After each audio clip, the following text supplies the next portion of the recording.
بسم الله الرحمن الرحيم.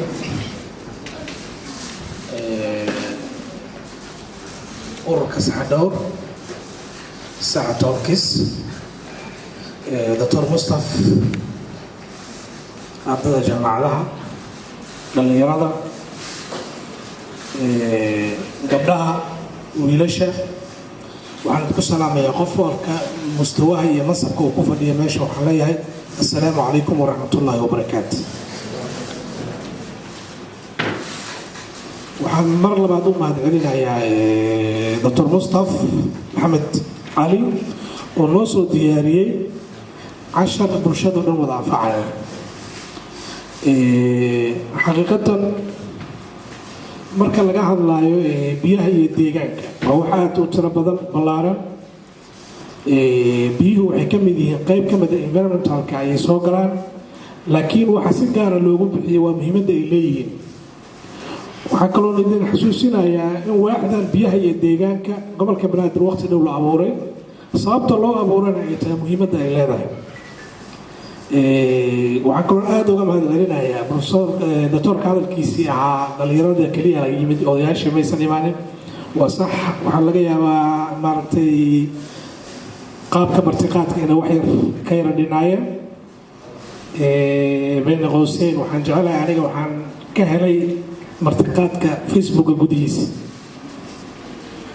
anaa soo doontay inaan wax qaato cashar, waana kaga mahadcelinayaa doctor Mustafa. casharkii wanaagsanaa ayaa meesha ka qaatay. ma ahayn maaragtay inaan usoo istaaga kelmad, waxaan ahaa arday yimid una baahnaa inuu wax qaato oo keliya. laakiin waxaan ballan qaadayaa dhammaan ururada iyo aqoon-yahanada ku howlan howlaha environmentalka inaan maaragtay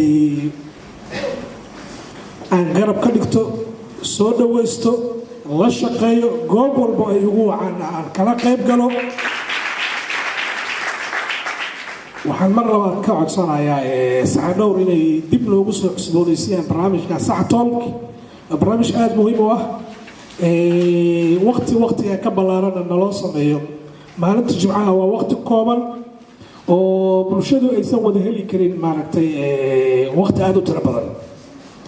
marka dhammaan waa idin mahadcelinayaa kasoo qaybgalayaasha, macallimiinta, soo qabanqaabiyaasha barnaamijka oo aan ogahay bulshadu inay u qabto baahi weyn. ogow, dhibka maanta ugu badan ee magaalada muqdisho haysto waa waxyaabaha ka samaysan blastikada, ama ha noqoto bacda lagu adeegto. maanta dukaan kasta oo tagto waxa wax lagugu ridayo waa plastic, oo ay ka mid yihiin caagagan biyaha aan ku cabno.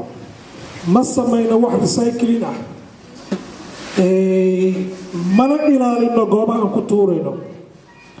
waxay baabi'iyeen deegaankii, waxay baabi'iyeen ciidii, waxay baabi'iyeen baddi, waxay baabi'iyeen xoolihii ku noola magaalada. waxaad dareemi kartaa maanta dadka meesha fadhiya tiradooda aad ay u badan tahay. waxaana loo qaybiyey biyo ay ku jiraan caagag. marka aan ka cabno cid walba meesheeda uga dhaqaaqaysaa, cid keergaraynaysaa ma jirto. qolyaha nadaafadda goobta ka sameeyana waxaa laga yaabaa inay iska daadiyaan, dibna ay ugu dhibaan deegaanka. laakiin haddaan mas-uuliyad inta qaadno aan ku handal garayno gacan mas-uuliyadeed, weelka aan biyaha ka cabno iyo bacda aan isticmaalno aan ku hubsanno goob ammaana. adduunyadu way horumartay, waxay gaartay in segregation lagu sameeyo, qashinka in la kala bixiyo, oo bacyaasha ama caagaga lagu ridaayo loo kala sameeyo kalaro, mid walbana loogu talagalay goobtiisa in lagu rido. haddii aadan ku ridin dunida ganaaxyaal mutaysanaysaa. laakiin annaga Soomaaliya waxaan nahay dal dhibaatooyin badan soo maray, u baahan dadkiisa inay u kacaan. dadkuna waa intaa iyo in lamid ah. marka aan qaadano mas-uuliyad wadareed, qof walba inuu mas-uul ka noqdo deegaanka environmentigiisa, uu ka ilaaliyo pollution nooc walba oo wasaqow ah oo deegaanka. hadday noqon lahayd waxyaaba badana laga hadlay, waa sax. annaga hadda waxaan u yeernay oo aan kulminay shirkadaha biyaha xamar ka bixiya. waxaana ku amarnay in la helo biyo nadiifa.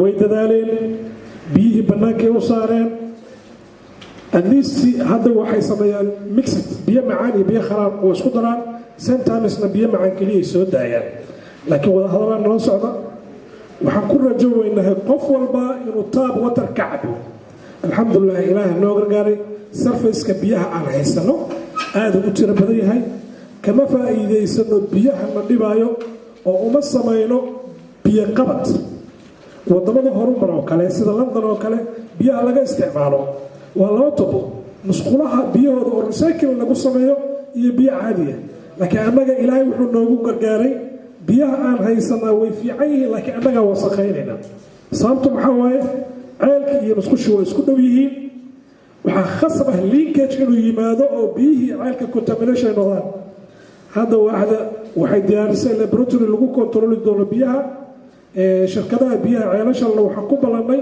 3 biloodba mar in biyaha la baaro insha allah haddii ummadda u istaagto khaasatan dadka ku nool gobolka banaadir inay helaan sixo nadiif ah ama deegaan nadiif ah oo aan pollution lahayn xagga hawada xagga biyaha iyo xagga dhulkaba waxaa imaanayo dad ka fiican dadka hadda joogo marka qofku markuu korashigiisa iyo noloshiisu ay ku soo dhisanto deegaan faya qabo iyo qof mar walba cudurradu ay dhinaca ka yaalin isku sii korashiisa ma noqonayo jirkii fayow ayaa maskax fayow leh marka waa idinku dheereey raalli ahaada wasalaamu calaykum waraxmatullaahi wabarakaatu